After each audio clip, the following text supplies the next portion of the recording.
Gracias a Emilio Palacio por seguir rompiendo lanzas desde el extranjero. Él es nuestro siguiente invitado. Lo recordarán bien como columnista y ex jefe de opinión de Diario El Universo, como de los principales luchadores contra el régimen anterior que terminó forzándolo al exilio.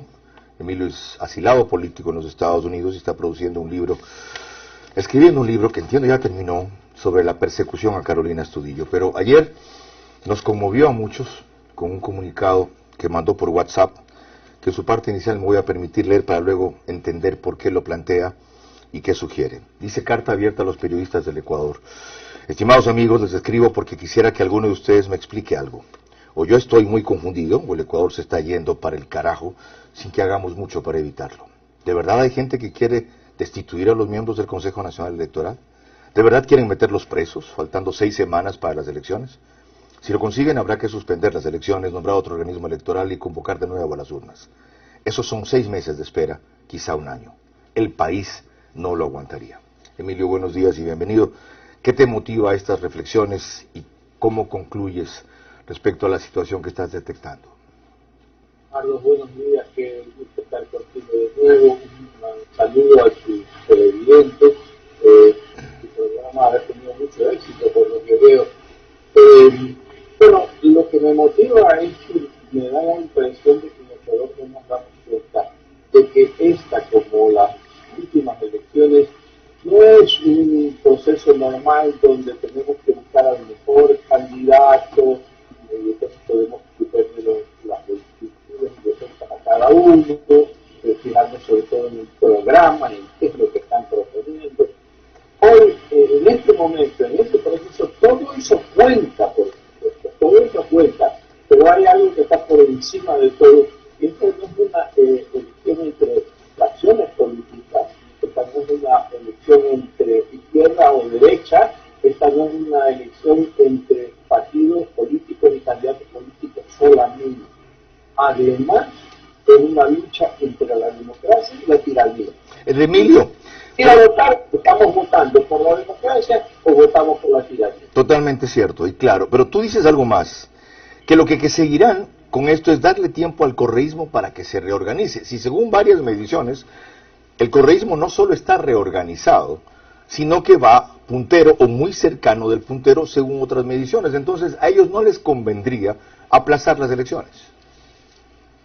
Bueno, Carlos, no sé, yo a la distancia no voy a ponerme a decir quién tiene más votos y quién tiene menos votos.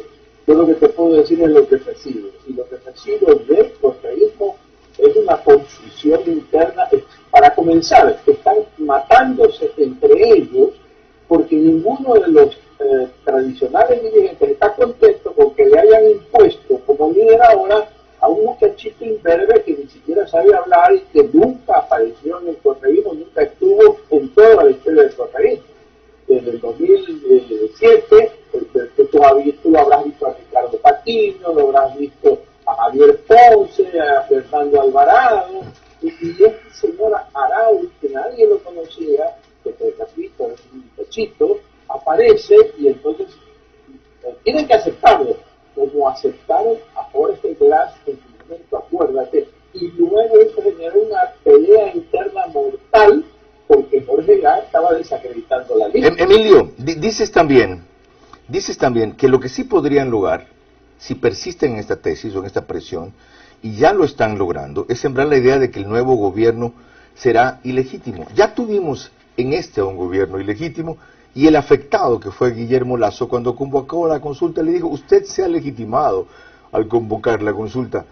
¿Qué importa que alguna gente piense que el próximo gobierno es ilegítimo si pensará así porque fue la gente derrotada? Lo que el correísmo sí se ha organizado es para organizar conmociones nacionales como la de octubre del año pasado, lo vimos. Ellos ya tienen la capacidad, porque no se necesita mucha gente. En ese momento lo que necesitan es mucha plata y una gran audacia. Entonces salen a quemar llantas, a destruir la ciudad, a ocupar edificios públicos. Y ellos ahora están preparados para hacer eso ante un nuevo gobierno que sea un gobierno antipopular, según ellos. Acuérdate que ellos le pusieron a Lenín Moreno, de tal manera que era un contrasentido y todavía los países entienden estamos y ahora estamos peleados entre nosotros. Lo otro, Ayer es distinto. Guillermo Lazo es diferente. A él sí uniría a todas las facciones perfectas y contra él y que le diese la oportunidad. Lo otro, te decía que ayer consulté con algunos colegas sus reacciones frente a tu propuesta, a tu reclamo, a tu invocación, a tu exhortación, muy tuya, muy franca, muy digna, muy frontal. Y me decían, ¿por qué Emilio emprende contra los que criticamos al CNE y contra el CNE que está haciendo una vergüenza? No, quizás es un malentendido. Yo estoy entendido contra el Consejo Nacional Electoral. En el Consejo Nacional Electoral sabemos que ha habido ahí una atenta dirigida por la presidenta de ese Consejo Nacional Electoral que intentó de todas las maneras posibles desestabilizar este proceso. Afortunadamente, como digo en mi carta, la sociedad ecuatoriana tiene anticuerpos y logró imponerle al Consejo Nacional Electoral algo de coherencia, no una coherencia completa. Ahí tú has visto un montón de resoluciones que no tienen ni pie ni cabeza. Pero finalmente se logró encampar. Lo que pasa es que precisamente por eso, porque la sociedad puso en orden al Consejo Nacional Electoral, no completamente, pero al menos en parte, es por eso que ahora quieren destituir ese Consejo Nacional. Ok, y algo adicional, antes de pasar con Yolanda. Hay una parte muy preocupante aquí, que yo comparto contigo, porque somos de esa línea, pero el resto de colegas no creen en esa línea. Dices, pero no veo a la élite intelectual participando de lleno en esa unidad. Te refieres a la que por fin lograron PSC y Creo, Nebot y Lazo. No veo un frente de los mejores periodistas llamando a todos a votar por Lazo, ni denunciando los intentos de suspender las elecciones. ¿Qué pasaría si esto se da? Que más bien se produciría el efecto contrario. Lazo terminaría siendo el apadrinado por nosotros y Arauz la víctima de la prensa de siempre, lenguaje que todavía le llega mucho al pueblo, y esto sería contraproducente para el efecto que se quiere. Bueno, Carlos, yo creo que la prensa sí es respetada en el Ecuador. Hay periodistas, por supuesto, de todos los tipos, y todos los conocemos, y esos periodistas pillos apoyaron al gobierno de Correa. Pero otros periodistas, tú y Jorge Hernández, Martín Payares, Hernán Pérez, la lista es larga. Yo creo que ellos tienen una opinión muy respetada en el Ecuador, muy respetada. Muchos de ellos, quizás eso faltó en mi carta, ya están haciendo la lucha necesaria desde su columna para rescatar la democracia en estas elecciones. Pero falta mucho, no entiendo por qué. Por ejemplo, me dicen, es que Lazo no tiene carisma. Oye, ya tuvimos a un presidente súper carismático y mira cómo nos dejó. Yo a Lazo lo veo muy firme, lo veo como un programa muy claro, defender la dolarización, generar puestos de trabajo, generar producción. Entonces no veo por qué no podemos apoyarlo como candidato. Añadido a eso, lo que te estoy diciendo es que las otras opciones, la de Arauz y la de Jaco Pérez, que en mi opinión vienen muy atrás, yo no coincido con esas visiones de que de las encuestas en Ecuador, como en todo el mundo, han fracasado completamente la mayoría de ellas.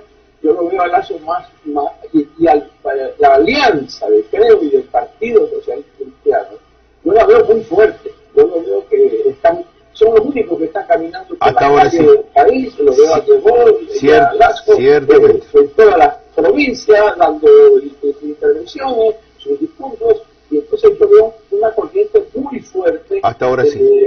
Yo no digo que es indispensable que los periodistas apoyen para poder ganar las elecciones. Yo lo que digo es que los que no quieran apoyar van a quedar al margen y van a contribuir, eso sí, a que haya sectores que digan esto es un gobierno. Emilio, te ha estado escuchando con atención Yolanda Torres, ya prosigue la entrevista desde Quito, son las 6:31. ¿Cómo está, don Emilio Palacio? Qué gusto verle a los tiempos y escucharlo. Hay mucha gente que piensa que su propuesta lo que está haciendo es pedir al periodista que se convierta en actor político y que más bien cumpla el papel de la oposición, que de alguna manera ha fallado en el país. Un gusto verla, Yolanda, que alegría que de nuevo.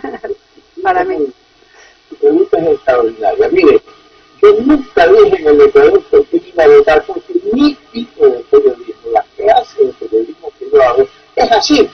Es análisis, la información y que en la opinión pública el lector él escoja libremente. Mi papel es ayudarlo a que escoja y diciéndole la verdad para eso. Pero hay una cosa que la sabemos de siempre. Cuando hay dictadura o amenaza de dictadura, esas reglas quedan jugadas. Juan Montalvo no dijo, no, yo no sé si estoy con Ignacio de la Cuchilla o si estoy con el otro, yo soy neutral. Yo lo que le dije, no, salió a decir que era un dictador, que era un tirano y que había que sacarlo. Lo mismo podría decirle de cualquier otro periodista ecuatoriano de Fuste, que a lo largo de nuestra historia se haya tenido que enfrentar una dictadura. Cuando estaba la dictadura militar, el Universo sacó en su portada una denuncia de lo que es para el país. Emilio, Eso es una postura tradicional de que cuando se trata de dictadura tenemos que tomar partido porque es el tipo de la democracia y de la libertad de expresión. Voy a decir que cuando usted habla de dictadura está hablando del candidato Arauz, es quien representa el correísmo. Usted el hecho de que esté afuera es producto de justamente una persecución de ese gobierno que fue autoritario. Sin embargo, ¿por qué usted supone que la balanza está en este momento solamente Lasso? O sea, Lasso es la única alternativa para este tipo de gobierno, cuando tenemos 10 candidatos que podrían suplir ese mismo hecho que usted está pidiendo. Le comentaré que hay muchos periodistas reconocidos, connotados, de mucho peso en el país, que no piensan votar ni por Arauz ni por Lasso. Tienen a Yacu, por ejemplo, como su elección. Primero, buena la aclaración que usted hizo. Yo no me refiero al actual gobierno. Yo creo que ya no hay dictadura en el Ecuador. Este es un gobierno heredero de una dictadura, pero que salió de ese marco. No hay concentración de poderes. Pero vamos hacia allá. Volvemos a la dictadura con Arauz y con Yacu Pérez también. Yacu Pérez viene del correísmo. Yacu Pérez estuvo apoyando al correísmo hasta que se dieron cuenta de que también a ellos les iban a cortar la cabeza y en ese momento reaccionaron.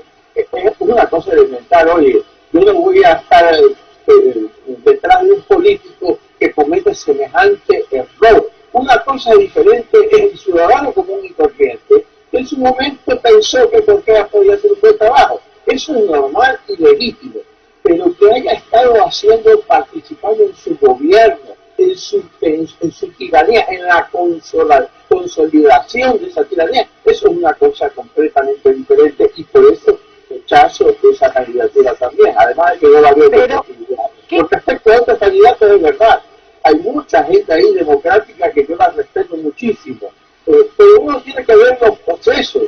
Guillermo Lasso es el único candidato de la oposición en las 3 últimas elecciones.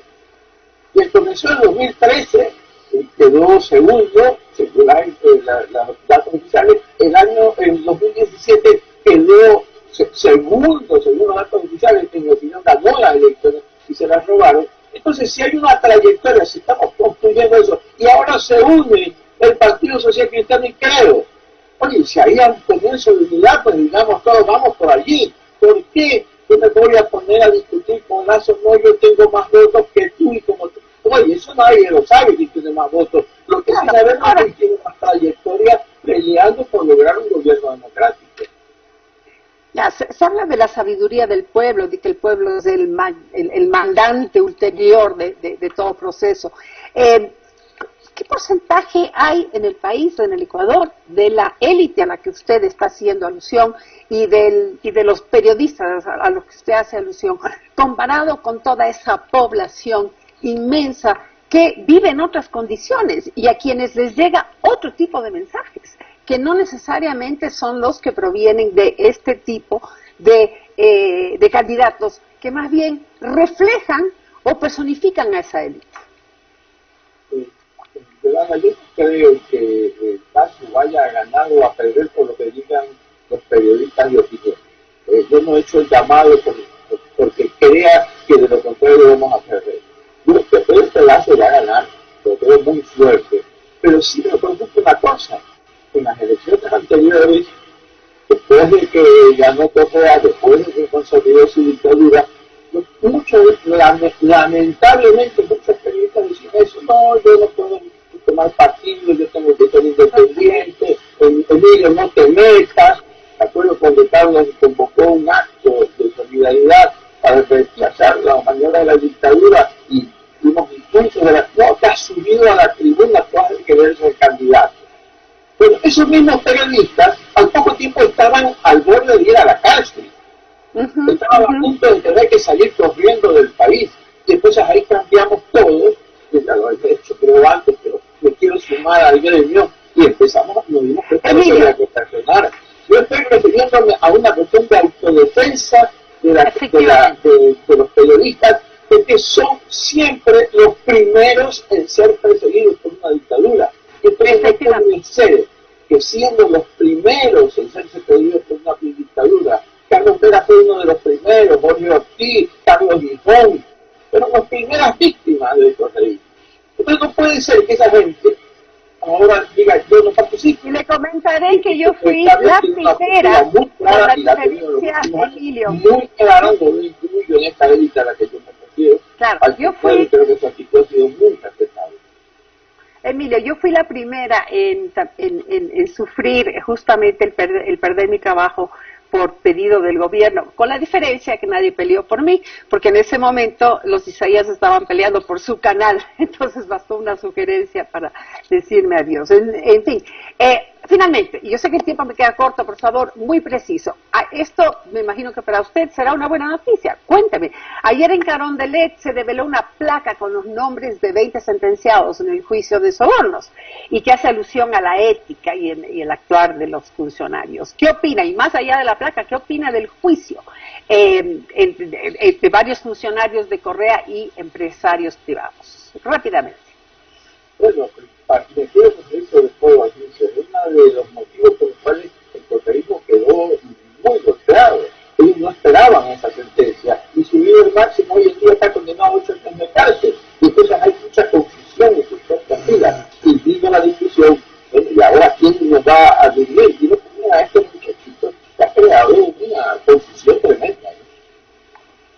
Bueno, le agradezco mucho, tuve dificultad para escucharle esta última parte, pero de todas maneras ha sido un gusto conversar con usted. Le deseo muchos éxitos en sus labores en Miami. Y seguimos con Carlos Vera desde Guayaquil. Emilio, gracias igual. Para nosotros había alguna dificultad al aire con el sonido y cierto desnivel en el volumen, pero claridad en lo fundamental sí logramos. 6:39.